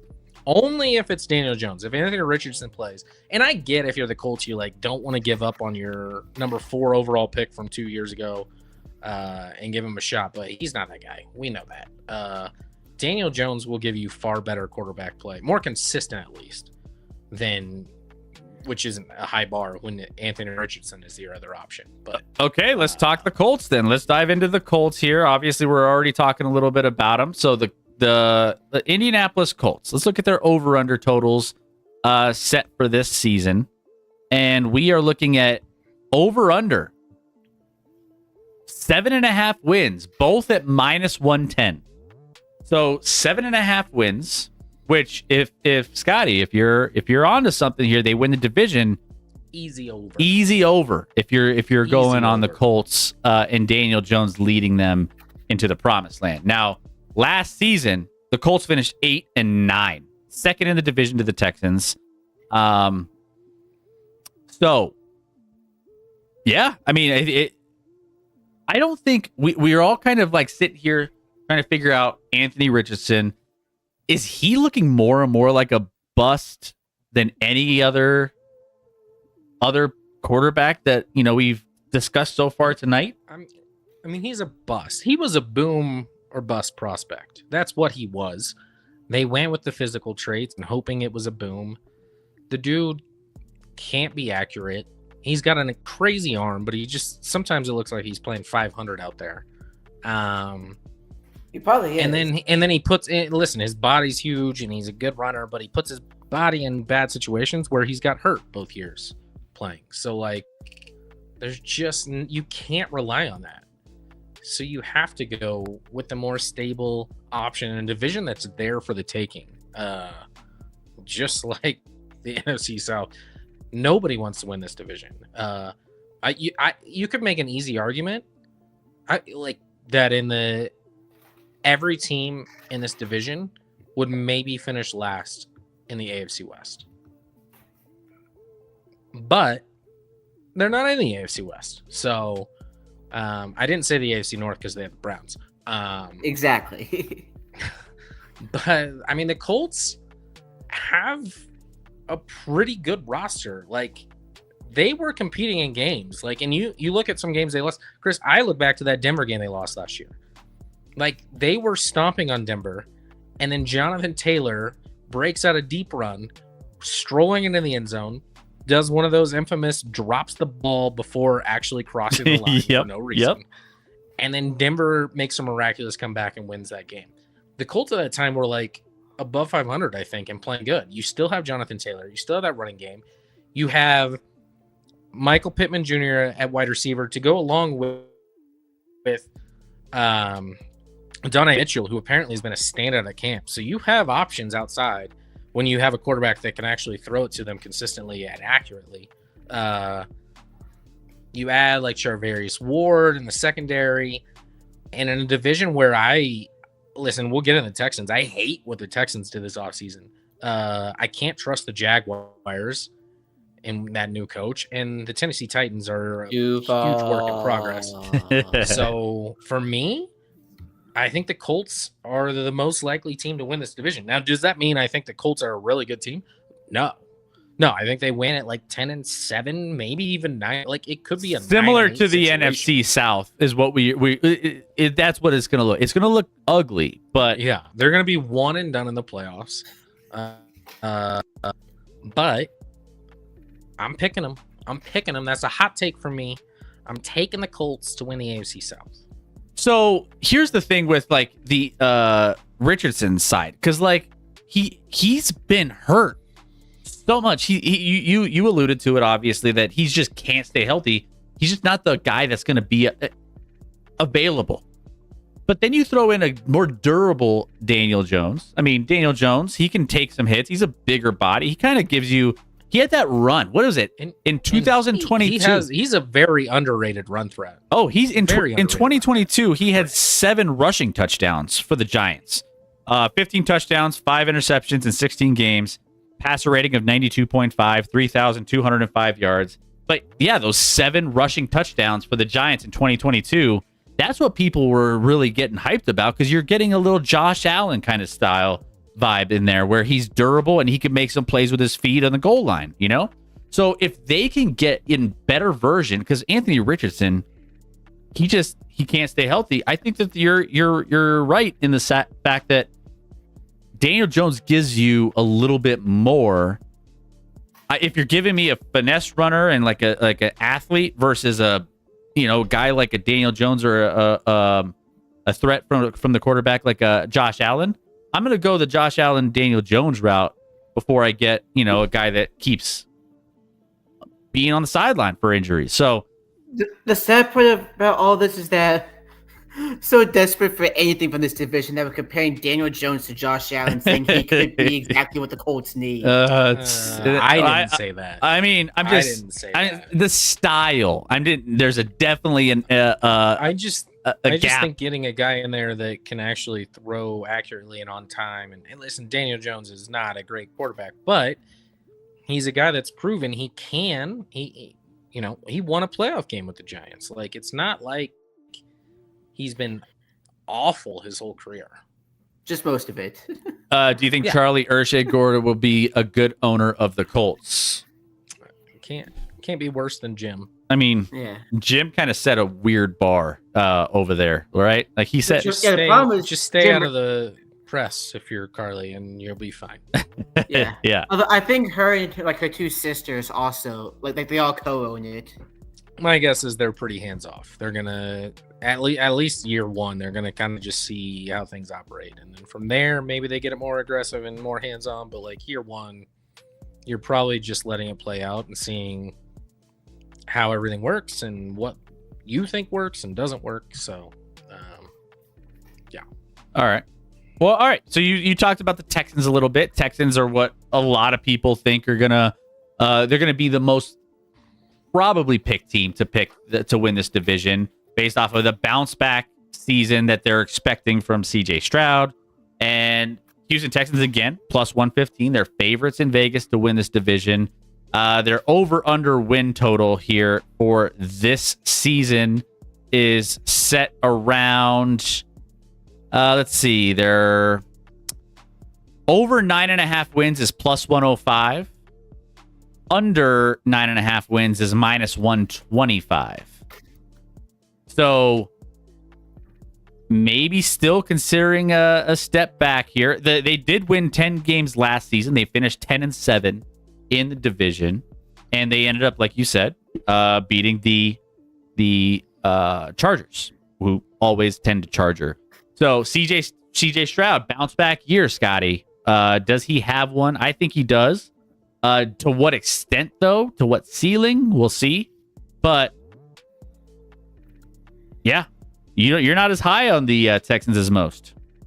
Listen, everyone points to CJ Stroud. The strength of this team is the defense. The Texans do have a really solid, good defense. You have, Will Anderson Jr., a rushing the passer. They just gave another deal to, oh my gosh, why am I drawing a blank on their corner? They drafted a couple years ago out of LSU. Oh, Derek Stingley Jr. Derek Stingley Jr. He's an elite corner. I mean, the defense played better than the offense, in my opinion, last year. I have no idea what they're doing offensively. Their offensive line was one of the worst in football last year. And how did they address that? They traded away their best offensive lineman in Laramie Tunsil. Now, I'm sure that was a salary cap move and what may be, and maybe Laramie Tunsil's not the elite left tackle he was 1, 2, 3 years ago, but still. And then you go and replace him. You try and fill the gaps with guys that are just, you're begging to be good. With what, Cam Johnson, and I just hate the additions that they've made. You need to protect. You saw year 2 of CJ Stroud. Everyone's like he regressed, but a lot of that was offensive line. You lose Tank Dell. Tank Dell's not going to play this year. Out for the season. You try and add Christian Kirk, who is past his prime as like a slot guy. That's fine. You still have Nico Collins. Great. But beyond that, Dalton Schultz is fine. But like, it won't matter if this offensive line is a dumpster fire. I think CJ Stroud was the third most sacked quarterback in football last year. And it's not going to get better. It's only going to get worse. So when you don't have an offensive line, or not as bad an offensive line as they have, I just can't try. Like, they tried to Laken Tomlinson at guard. They added who's the other guard they added that I'm just like, I don't know what you're doing. I don't know what you're doing, Nick Caserio. Why? I mean, you are the premier team, and they were super aggressive, obviously, last season, adding like Stephon Diggs and all these weapons and trying to make that happen. Joe Mixon, they added last season, and now Joe Mixon's been injured, and Nick Chubb steps in. The storyline for Joe Mixon doesn't look good with the injury that they had to then sign Nick Chubb. Nick Chubb, obviously a great player in his day. Injuries plagued him. Like not only injuries, but like severe injuries. He's not the same guy moving forward. I don't know if you can trust Nick Chubb moving forward, and I don't think Joe Mixon's going to be healthy all year. So you don't have a reliable running back, even with the names of Joe Mixon and Nick Chubb on your roster. Your offensive line is garbage. CJ Stroud's nice. Nico Collins is nice. Beyond that, there's just so many red flags on the offensive side of the football. I can't trust that team. And frankly, Stroud might get hurt with all the hits he's going to take this year. I would never wish that upon him, but like, it's a very viable thing because they are not trying to protect their quarterback for whatever reason. I don't get it. I don't get it at all. Yeah, I think I hate their offense. It might be the worst offseason of any team in football. What the thing that worries me is the consistency at wide receiver with all the injuries. They dealt with a bunch of different injuries last year at wide receiver. Nico Collins, when he wasn't available, it was like this team didn't know how to throw the ball downfield whatsoever. And just the inconsistencies. Obviously, you talked a lot about the kind of the missing pieces. Dell out for the season, so that's one less option that he's used to having. I think CJ Stroud thrives in consistency, and so if the wide receiver core is constantly being shifted around and like you don't know who's going to be in and out of the lineup with injuries or for whatever reason, that's where I'm looking at this team and being like, I don't know if I feel great about what they'll be offensively with the just, you don't know. And we saw a lot of that last season with the consistency of who's available. So that's my biggest X factor here for this team to be successful is if you can get those guys to play and not have any injury issues, the consistency will be good for CJ. I think it can't be because of the offensive line. But yeah, that's another layer to it. I think that both things can be true, right? Like the offensive line and the consistency of who he's throwing to are two things that I just don't know if I could bank on for an entire NFL season and feel good about it. So this team for me, again, 10-7 last year. They're hovering around 9 to 10 wins this year as well.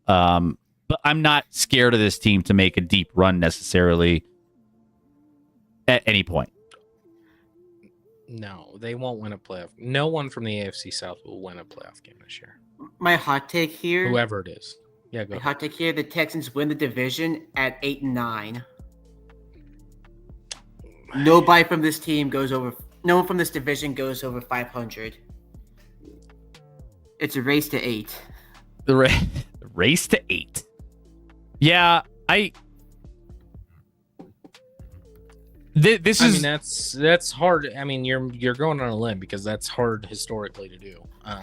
Yeah, I think it's happened. I remember Seattle. I remember Seattle doing it. Seattle did it. Carolina did it. The Bucs did it with Brady. No, the Bucs didn't do it with Brady. Yep. Yes, they did. That was the year that they got ass blasted by the Cowboys. I remember his last year in the league, but they were below 500. They were 8-9 that year. I'm gonna look that up. It's happened. But there's been 4 teams in the NFL that have made the playoffs under 500. Seahawks, Buccaneers, Panthers, and I forget who the last one is.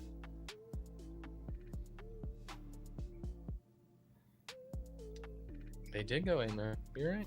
Yeah. You're right.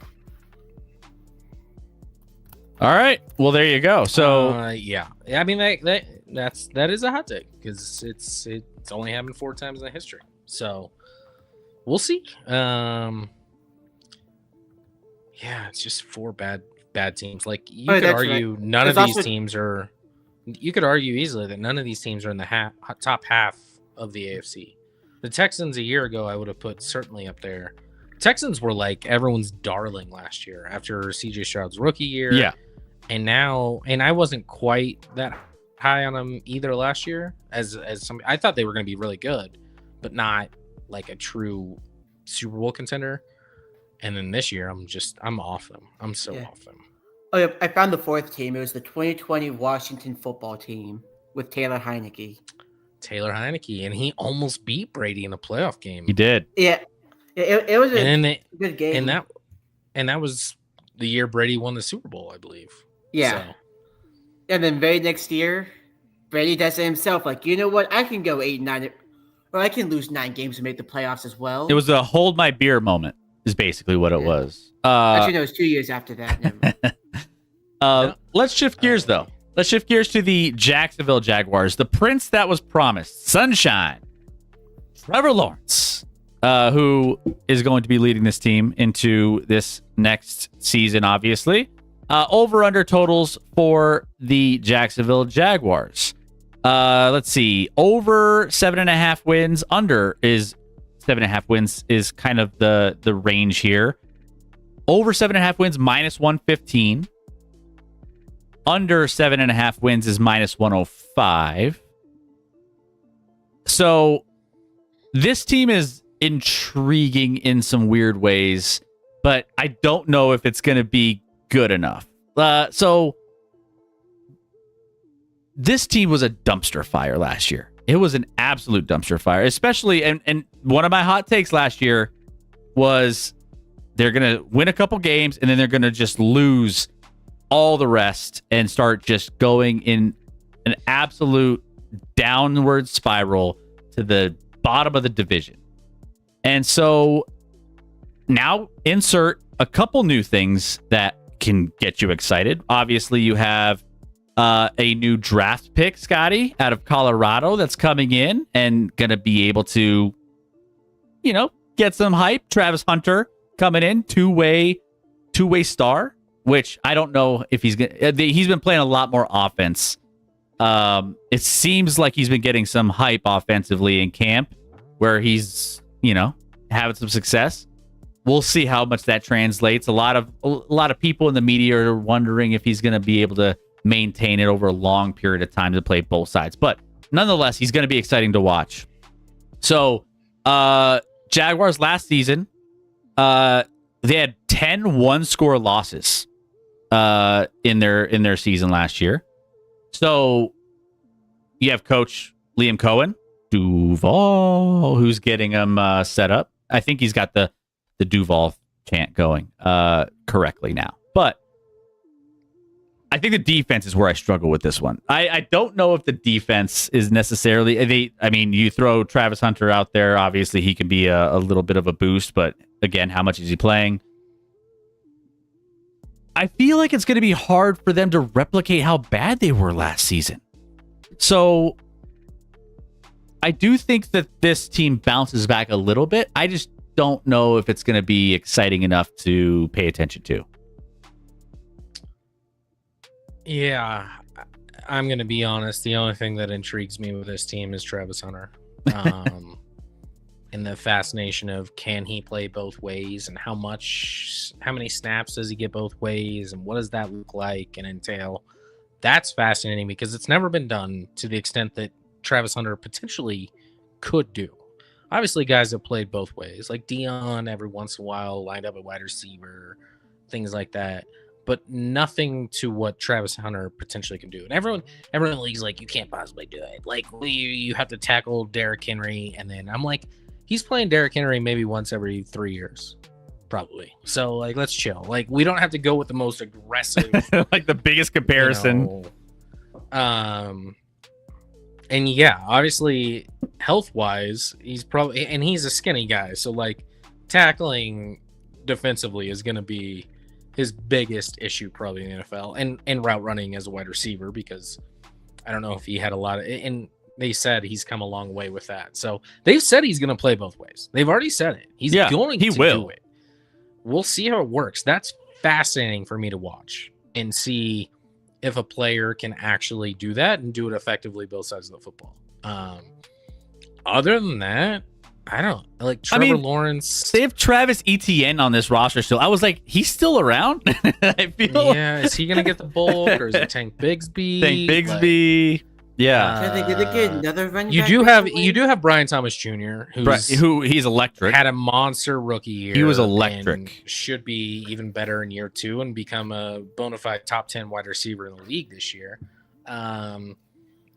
Defensively, I mean, they took Trayvon Walker. Obviously, that was a mistake. Should have taken Aiden Hutchinson, and I would have won money on that. But it's fine.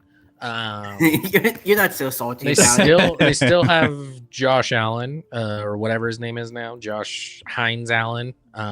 Yep.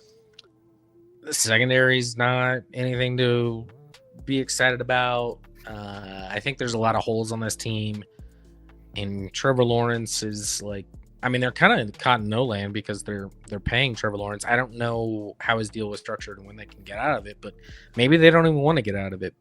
But this team should be like, they're 2 years removed also from winning a division and winning a playoff game. Yes, it was against the Chargers. We can all relax. And that infamous, the Chargers were up like 27 or something in the first half. 27-0. Oh God, but this is bad. But the only thing I care about, I mean, obviously, and you want to see how Liam Cohen can do, I guess, as a new head coach in the league. He doesn't strike me as a guy that inspires me. He's probably really smart. He did a great job as OC in Tampa with Baker and all that. But is he like a head coach or is he an offensive coordinator? He strikes me as an offensive coordinator, not a head coach. Agreed. So update, Scotty. Yeah. The Jaguars cannot get rid of Trevor Lawrence until 2028. 3 more years. Unless if they trade him, maybe they. Well, I guess they can trade him. And that's get the first some year capital. he's cut. Oh, like is that the first year he's cuttable, or that's the end of his deal? Yeah, 'Cause those are two 2028 different is the first year he's cuttable. Okay. Well, yeah, that's not great. It looks like he signed it through 2030. Yeah, I never And then, of course, saw what everyone else, and maybe everyone's like, I don't believe you. I thought Trevor Lawrence could be a good quarterback in the league, certainly, but them hyping him the way he did, I was just like, I'm confused. Were we watching a different dude at Clemson? Like, he has a lot of talent around him, and like, I just didn't. I thought he could be a very upper echelon QB, but I never thought the hype and greatness of like he's the next coming. And here we are. So there's a lot worse quarterback situation in the NFL. I'm not even saying Trevor Lawrence is bad, but he's just so mid that it's kind of like boring. Yeah, I mean, it looks like here the Jaguars could trade him very soon and get some cap relief, but cutting him is impossible until 2028. Yeah, and who's going to take on that contract necessarily? I mean, we'll see. Yeah. If he plays well, the Jaguars aren't going to play him. If he plays crappy, no one's going to take on the contract. So he's stuck there. Yeah, so Jags, we'll see. Yeah, But yeah, no, Let's go. let's go. I guess. Yeah. maybe Let's fucking go. I guess. potentially. Let's go somewhere. Probably. APC. I don't understand. Let's go. I know Australians speak the I same guess. language, but do they? But also, another note about Jacksonville: they can't afford to be bad this year. They probably will, but they can't actually afford to be bad. Their Go first ahead. round pick is property of Cleveland. Oh yeah, they moved up to get Travis Hunter, so they don't get any relief being bad as far as the first round. Nope, pick, so. not this year. So Travis Hunter's got to make up for some of that, And Well- I don't know how much, but we'll see. But they got Congratulations to- 2 players in 1 in this draft. So It is a 2 for I 1. guess well, congratulations to the Cleveland Browns for getting the first overall pick, due to both being really shit and having the capital to trade up to that pick. yeah, We'll see if Cleveland can Browns are coming. brown it up. All right, last team in this division, which I honestly, before I moved on to this last team, For a second, I was like, all right, that's it. That's our show. Yeah. Well, that was it. Good to get this one done. All right, and we're off. No, there's still one more team, I guess, that we have to touch on a little bit, and that is the Tennessee Titans, who, again, they're plus 700, so 7-1 to win the division, dead last. Not as bad as the Saints are from a pure chasm at the bottom of this division, but it's bad enough to where, yeah, we don't expect much from this team. Let me go ahead. I'll take a look at their over-under total for this season and what it's set at. We're looking at under 6.5 wins is minus 140. Over 6.5 wins is plus 120. So under 6 wins seems pretty fair. Seems pretty on point. I guess the thing here is Cam Ward, obviously, is the graphic shows, is the quarterback taking over. We've seen and heard of some various things through camp. He's said some questionable things, and there's some maturity stuff happening with learning how to navigate some of those conversations. I think he, if you didn't remember, he didn't really have much to say about the other quarterback on the roster, Tannehill, being hurt, and Definitely not Tannehill. Or Levis. Levis. Sorry. Levis. Tannehill has not been in the league in years. Sorry, Levis. That's what I meant. Sorry. Tannehill's just burned into my brain in Tennessee. Sorry. When was Tannehill last in the league? 2022? My bad. That's how much I pay attention to Tennessee football. No, I'm just kidding. But seriously. Anyways, Cam Ward taking over at quarterback, and you have Calvin Ridley, guy who's going to be coming in and being a number one option. But like, this was the league's least dangerous passing team. It felt like you were never worried about the Tennessee Titans. And you're adding in a quarterback, Cam Ward, who we don't know anything really about yet. We'll see. But I don't expect them to be a juggernaut throwing the football, Scotty, even with Calvin Ridley coming in. And, I mean, you still have Tony Pollard, Tajay Spears, running backs, but like, are you gonna be running the ball when you're down because you can't throw and you're They did add Tyler Lockett and Van Jefferson to add to Calvin Ridley. Tyler Lockett? He's still in the Tyler league? Lockett and Van Jefferson. Tyler Lockett? Let's not The real estate agent? What they try to do. All right. Tyler Lockett's had a great career. Is it on the end of it? Yes. Maybe. I mean, is he more a real estate agent or a wide receiver at this point? We'll see. I do hear that Calvin Ridley's had a big camp. I have seen reports of that. They overpaid the shit out of him. I don't know how I saw that, but it popped up somewhere. Yeah, and then I saw Van Jefferson in Pittsburgh last year. He's nothing. He's a nothing burger. This might be his best quarterback he's had in a while. Well, since Stafford. I was about to say he had Stafford, so can't say the best. Yeah. But yeah, this is similar to the team we just talked about, where like this is a year to see what Cam Ward can do. That's the only thing you care about as a Tennessee Titan fan, I would imagine. What else do you have to go off of? Defense is still have Jeffrey Simmons. You have good old L'Jarius Sneed, who like was weirdly really, really bad in his first year in Tennessee last year. So we'll see if he can bounce back from that. But beyond that, this team is uninspiring. But like Cam Ward in his interviews is kind of fascinating because like he seems like zero fun. But is that the worst? That's not the worst thing in the world, because everything he says is just focused on like, I'm here to do a job. I'm focused on football. I'm doing this. I'm doing that. And I believe him. He does not seem like he's doing anything else. But like, does he talk to players even? Do they even like him?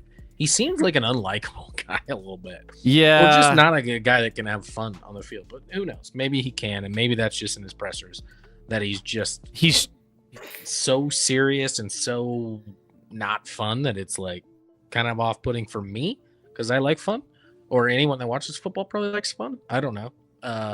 But we'll see. It's weird though because does this feel like the least talked about number 1 overall pick as a quarterback in like a long time? No Yeah, hype. because no he's- one's I feel talking like about him. no hype around him. And that doesn't. I mean, who cares? Like, do your thing, and we'll see what happens. But there's just no hype or talk about him like you would normally have with a number 1 overall QB, regardless of the year. I mean, Baker, Kyler, even Bryce Young, I feel like had more talk than what Cam Ward's getting. Well, and You Cam know why that's Ward, the case? Cam Ward is second in odds to NFL Offensive Rookie of the Year.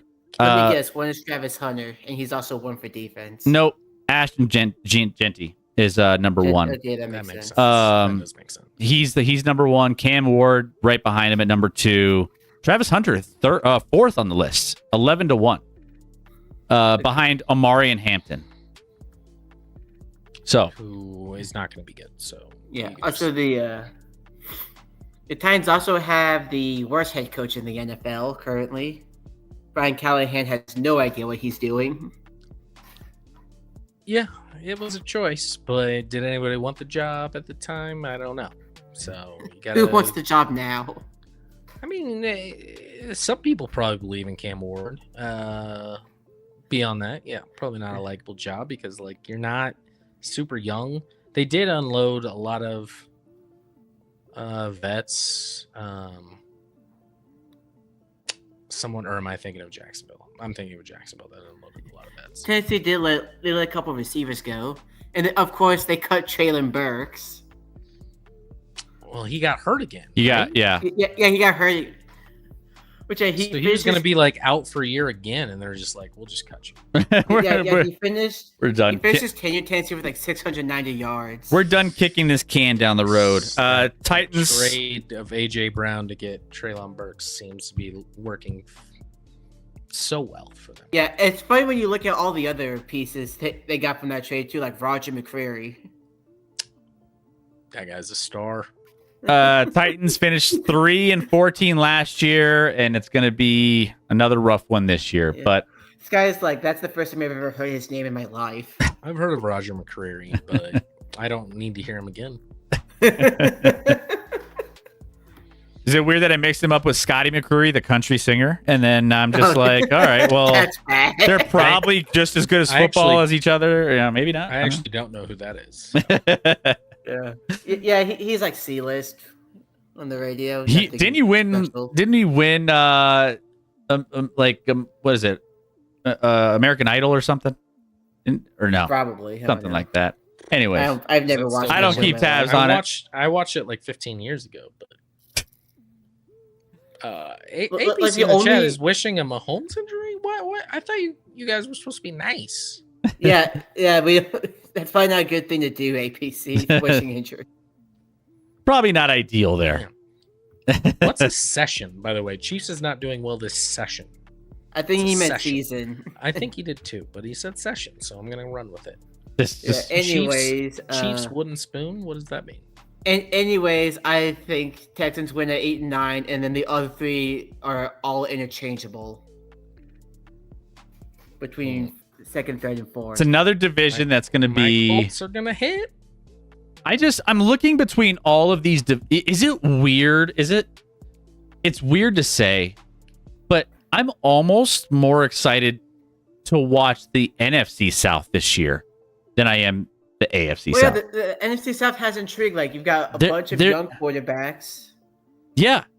There's a little bit of just there's some things that you want Yeah, a to bunch keep of, an like- eye on. Yeah, you got young, unproven stuff there. With the Colts, you know what you're getting out of AR5. Nothing. With the Texans, Stroud, Mayer, Stroud's going to die behind that line. With the Jags, Trevor Lawrence, probably throw a bunch of turnovers. Maybe make a couple of good passes. Cam Ward's the only interesting quarterback of this group.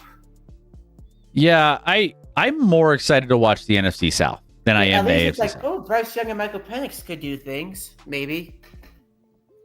And then Baker is actually a top 10 quarterback, probably. Yeah, I'm glad we knocked these divisions out. yeah. They're exhausting to talk about. Yeah, which is why we're done. which is why we're on to the next show. Next show, we'll be talking about real divisions like the East. The East is probably the next. Well, NFC East is obviously going to be pretty good. The AFC East, beyond Buffalo, we'll see. We'll see what that looks like. But AFC East is pretty interesting, I think. It may not be very good, but it's interesting. There's different pieces in there. I think, ironically, New England's the most interesting team in the AFC East. I could agree with that. New England, yeah, we'll definitely have to get to our hot take show, and we'll get to all these other divisions. Don't you worry. This is just the first go round. This is the first division preview we've experienced this preseason. So we're going to continue with these moving forward. We're going to make sure that you guys have all the divisions locked down and what to look for, who to keep an eye on, and what's exciting about some of these teams, what's not exciting about some of these teams in this case tonight. So make sure you guys are staying tuned. Hit that follow button if you're new to the channel. We are live every Wednesday and Sunday.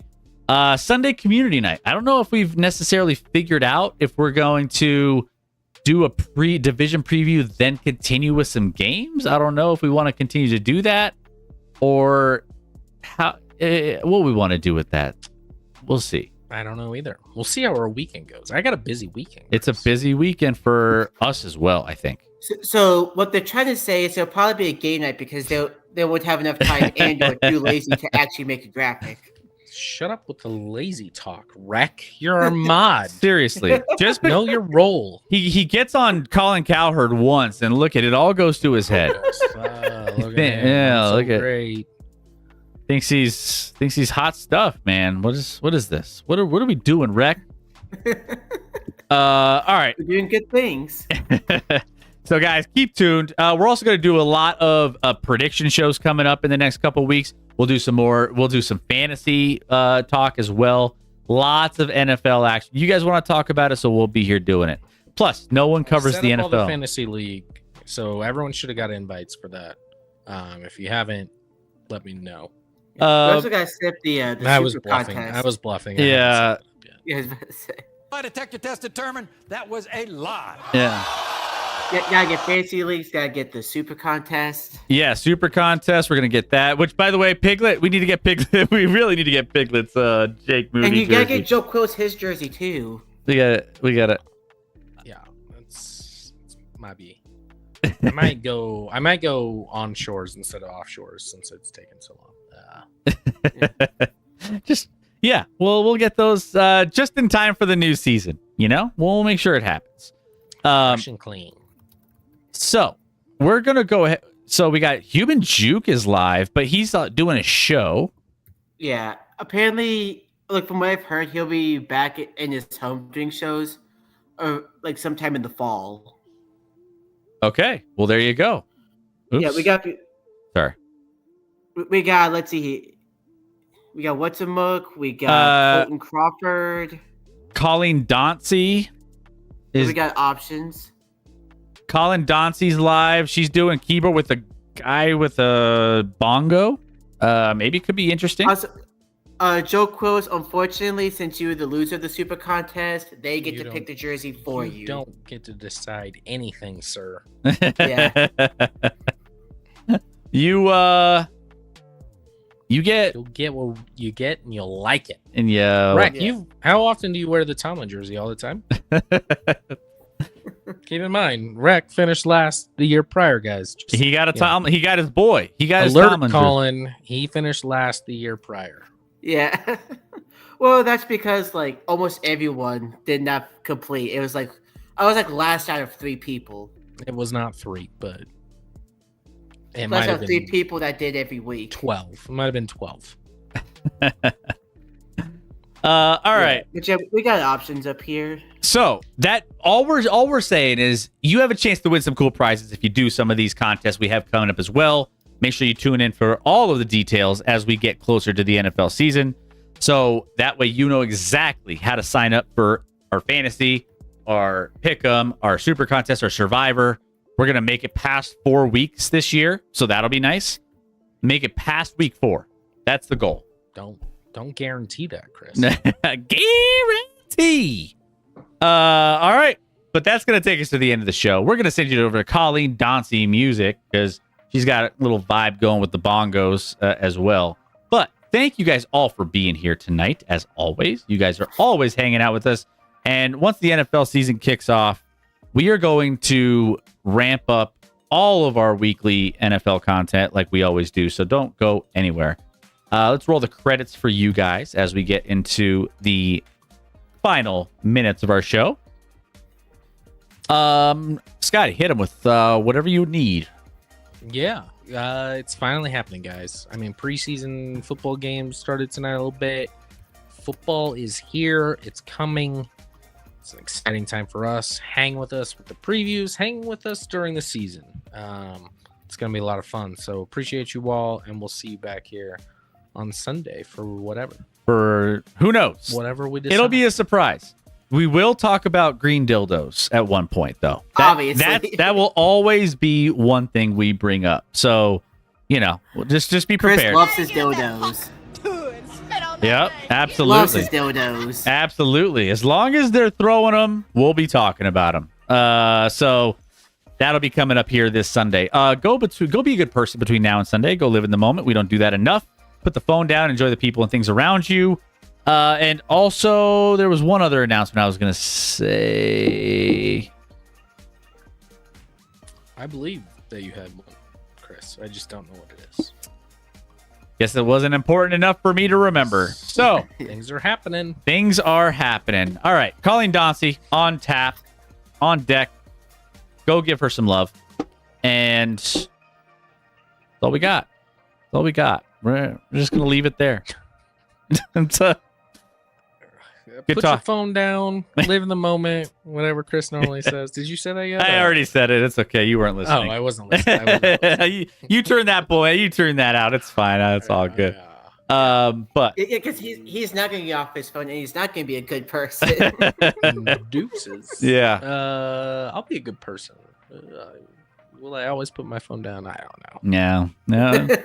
We're locked in. We're addicted. It is what it is. But all right, guys. Love you. Have a great night. We will see you Sunday. Deuces. Bye, everybody.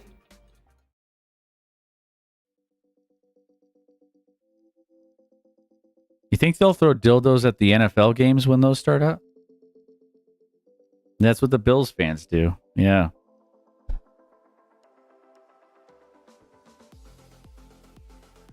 Good night, everybody.